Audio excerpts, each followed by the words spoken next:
way to Washington, D.C., huh? Goes all the way to Washington, D.C. I don't know. Yeah, you Homeland Security? No. Yeah. How far have you taken this down to, how far have you actually ran a load?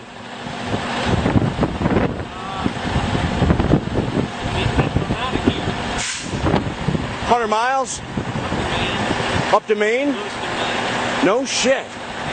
How many miles do you think that is?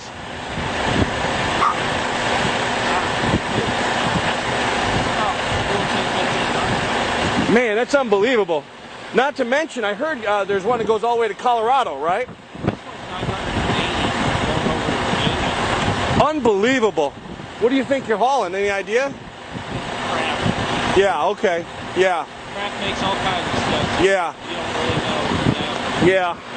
I know there's been a lot of military stuff being hauled around lately, that's for sure, huh? Yeah, but not anymore. We deliver to military. Gotcha. Gotcha. For their food. Yeah. Yeah. Yeah. Well, I appreciate. I heard that's water supply, food supply, everything's in there. Huh? Yeah, unbelievable. But you don't get no cell phone for service. No. Peace, brother.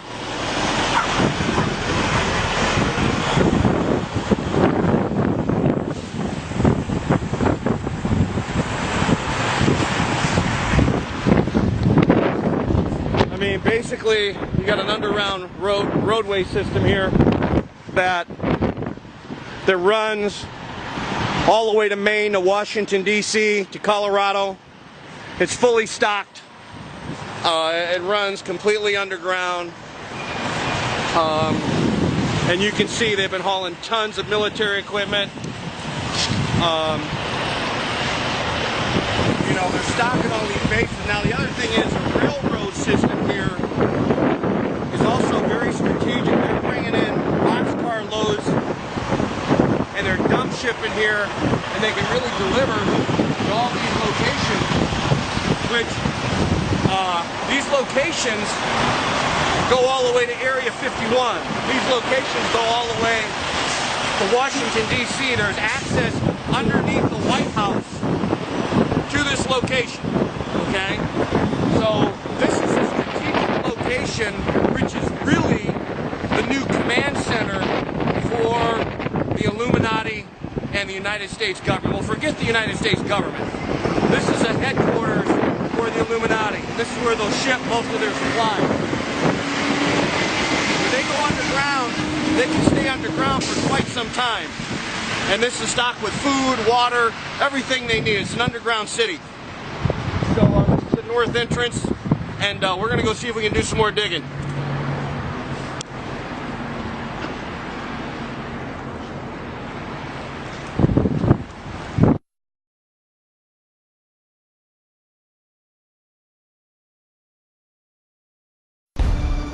Well, it would seem some very strange happenings are going on. First, I remind you to go back in history and remember Donald Rumsfeld's comment the day before the attack of 9/11, where he said that the Pentagon had lost $2.3 trillion, and then just fortunately, then the Pentagon was destroyed the next day on 9/11, 2001. Well, I believe a lot of that money went to go to spending for certain operations for the CIA, FEMA, Homeland Security, and a lot of that was building underground military complex. Fast forward to August of this year, if you remember that DC that happened, Virginia, Washington DC, and also in Colorado, there's evidence pointing to that not being an earthquake as much as it was probably a nuclear explosion done by the good guys, the Black Ops military, who found out about the evil plans of the globalists that were planning on killing off a huge percentage of the population and going and running and hiding in the military underground complex. So what they've done is cut off some escape routes during that time. And the reason I say it was probably nuclear as opposed to an earthquake is the seismographs show that there were no primary waves associated with these two explosions, and they were very shallow, and also in an area that doesn't receive many earthquakes. Now, the latest report that I'm getting is long about September 20th, 21st, 22nd of this year, there were at least 13 very powerful underground explosions rocking the United States Midwest, and they registered as small shallow earthquakes with the USGS. Many of the underground high explosive detonations registered as 2.6 magnitude earthquakes. So what they're saying is the U.S. military is sealing off the tunnels so that the globalists and the U.S. ghost government, i.e. the Federal Reserve bankers, FEMA, the DHS, CIA, they can't run and hide from what they're predicting to occur here long about September 27th, give or take a day or two of this year, here just real soon. Officers in the U.S. military didn't seem to be aware of Obama and the globalist plan converging on Denver for a DEFCON 1 meeting, meaning nuclear war imminent. A cocked pistol drill email was sent to the U.S. Air Force Office of Special Investigations on September 21st of 2011 to alert them to a planned false flag nuclear detonation on U.S. soil somewhere in the American Midwest. The U.S. Air Force Office of Special Investigations were the ones who raided the Citadel gun and safe store in Las Vegas on August 21st to recover stolen nuclear warhead detonators. They were the ones who intercepted the transfer of improvised nuclear warheads by the CIA in the tunnels that connected the deep underground military bases on August 23, 2011. The impoverished nuclear bombs, the W-54 style warheads, they were being transferred via those tunnels to Washington, D.C. and New York City when they detonated during a firefight between U.S. military personnel and the criminal CIA, DHS, FEMA operatives. It would appear that the U.S. military had a deadline to meet and has already damaged, destroyed, or sealed at least 13 underground tunnels or bases, and perhaps their incentive was the fact that Obama, his shadow government, and the globalists had made plans to save their own hides while leaving the rest of us to fend for ourselves. Perhaps they investigated and confirmed that another false flag nuclear detonation was imminent and acted accordingly to prevent it.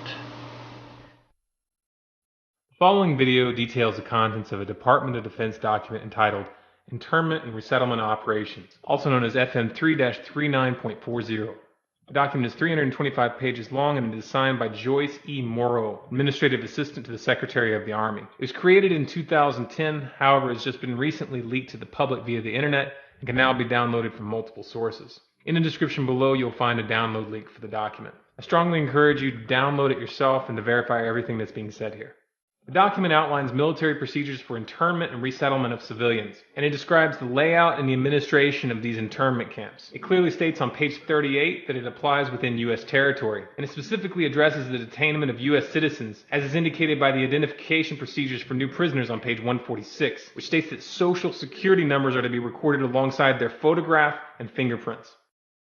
Included in the list of organizations which may be involved in these internment operations are the Department of Homeland Security, FEMA, the Department of Defense, and the United Nations. On page 56, the document outlines the responsibilities of psychological operations officers within the camps, among which it states that a PSYOP officer develops and executes indoctrination programs to reduce or remove antagonistic attitudes and identifies political activists. On page 281, the document goes into more detail regarding the role of psychological operations within the camps, specifically in regards to pacifying the population and ensuring cooperation. On page 238, it gives the conditions for the use of deadly force in such camps. Among the justifications for lethal force, it includes to terminate an active escape attempt. That point right there should make it clear that these camps are not benevolent disaster relief type facilities. On page 244, the document calls for the use of snipers during riots to, quote, scan a crowd and identify agitators and riot leaders for apprehension and fire lethal rounds if warranted. On page 260, it shows the basic layout for a facility focusing on detainment. It is depicted with interrogation areas, tribunal areas, and mortuaries. Each detainment facility is designed to hold 4,000 prisoners, and they are depicted with multiple levels of barbed wire separating compartments within the facilities, with a double barbed wire fence enclosing them, and watched over by 24 guard towers. On page 261, the document depicts the layout for what they call civilian resettlement facilities, which are designed to house 8,000 people. Though it uses the word resettlement, the plans show multiple levels of barbed wire dividing the sections of the facility, with double barbed wire fencing on the outside, as well as 16 guard towers. On page 262, the layout for facilities designed for what they call non-compliant prisoners is shown. These camps are designed to hold up to 300 prisoners, they have 3 interrogation centers, and are guarded by 13 guard towers. Now, if there's any question whether these plans are active or just theoretical, this should be settled by the fact that the U.S. Army has been running ads for job positions in these camps since 2009, and apparently, they're still hiring. Once again, if you look in the description, you'll find all the links you need to verify this information. It's important to note here that this document was created in 2010, which was under the Obama administration, and it predates the NDAA of 2012, which authorized military detainment of U.S. citizens. This clearly shows a long-term agenda at work. If you believe that this is important information for people to know about, then please share this video with as many people as you can. Share it on Facebook and on Twitter. Send it in emails to friends and family. Especially send it to anyone you know within the police and military. A smart strategy would be to download the PDF yourself and email it to people as an attachment with a link to this video so that they know how to navigate the document. If you want more content like this, be sure to subscribe to this channel, Storm Clouds Gathering, on YouTube. For bonus content, follow us on Facebook, facebook.com/StormCloudsGathering, on Twitter at Collapse Updates, and our website, stormcloudsgathering.com.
you.